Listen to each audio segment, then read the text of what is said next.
pu observer 406 bureaux de vote dans les 40 départements et dans les 14 régions. Et nous avons déjà partagé nos observations préliminaires dans une déclaration rendue publique 2 jours après le scrutin. Et cette fois, la mission est venue présenter le rapport final sur l'élection présidentielle.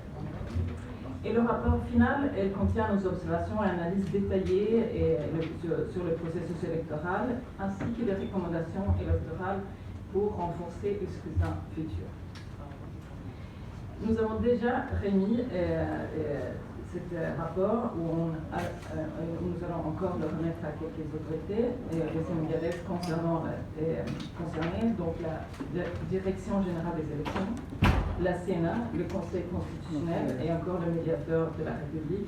Il sera évidemment également partagé avec les autorités gouvernementales et avec la société civile.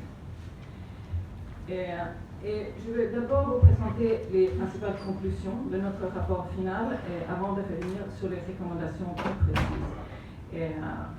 Et comme vous le savez, l'élection présidentielle sénégalaise a été marquée par une crise majeure provoquée par l'interruption du processus électoral du 3 février au 6 mars. Et finalement, le Sénégal a surmonté cette crise sans précédent grâce à l'attachement des Sénégalaises à l'état de droit et à la résilience des institutions sénégalaises. Le candidat de l'opposition, Bassirou Diomaye Faye, a obtenu une majorité absolue des voix dès le premier tour, avec un taux de participation de 61,30%. Selon nos observations, le scrutin a été bien organisé et s'est déroulé dans le calme. Les électeurs ont pu effectuer leur choix librement entre les 19 candidats dans une ambiance paisible et ordonnée.